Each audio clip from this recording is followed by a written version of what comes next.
Choking is foreplay. It's a little out there for me, but hey, I'm not gonna pass any judgment. Smooth recovery, yeah? That's one of your specialties. So subterfuge, and this evening reeks of it. I've yet to find a plausible reason why you went from despising me to being weak-kneed with desire with so much as a pause for reflection. You do not live in my head, so you wouldn't know how long I've been reflecting. Now would you? Just like I said, I'm tired of being this reformed character. I miss the real Sam McCall. Take her or leave her. Well, are you gonna throttle me? Because if not, I would really like another glass of wine. Nerves of steel, I'll give you that.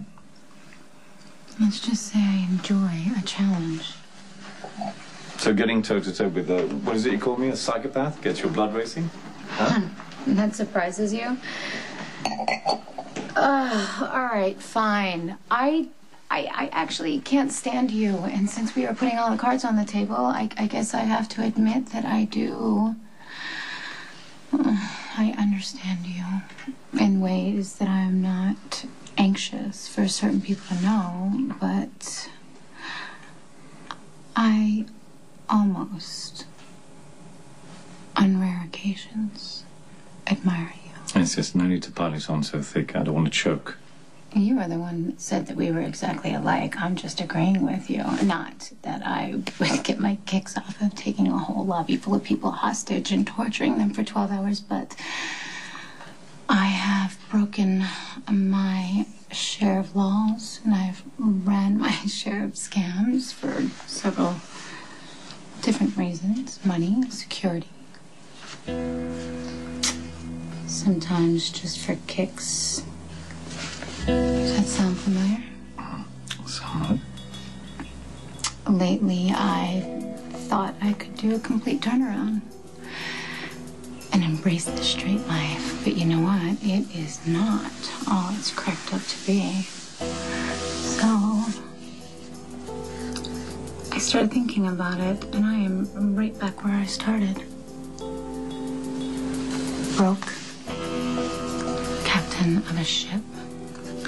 Except I have no man or scam to keep my boredom at bay.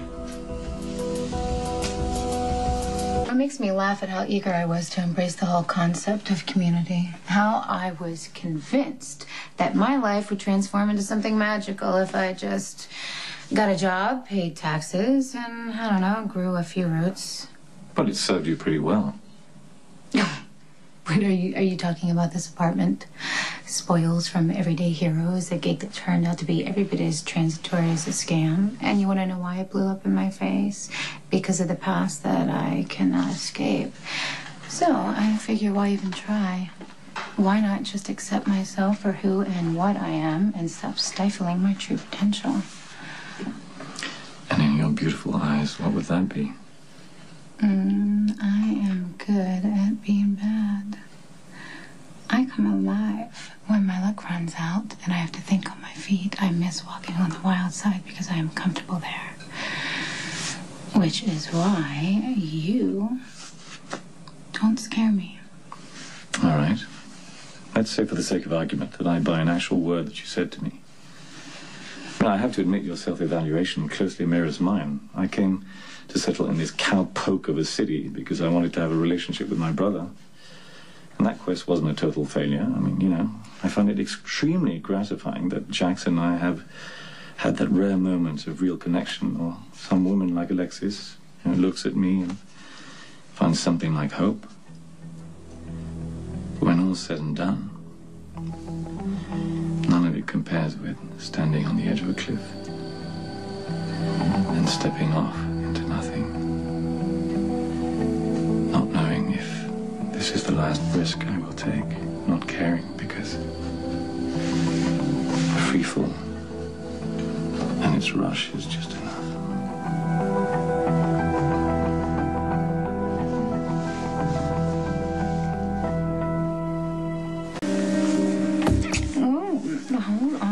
Hold on. You need to slow down.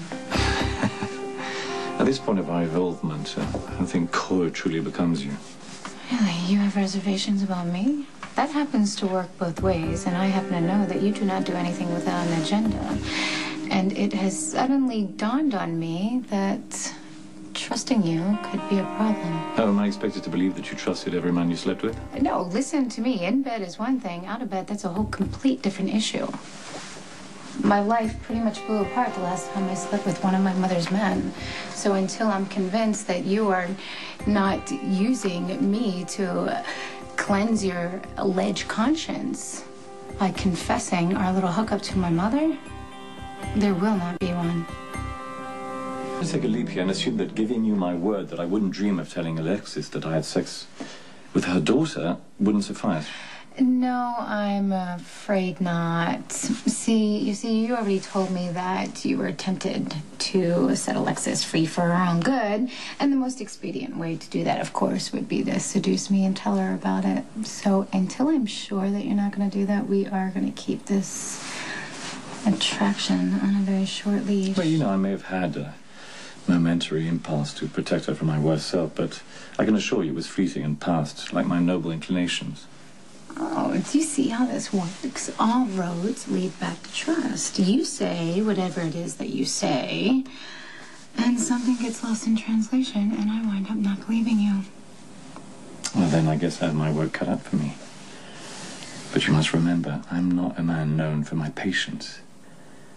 Oh. And I'm very frustrated, to say the least. Poor guy. Then I think I'll go see your mother. Maybe Alexis can release this pent-up tension.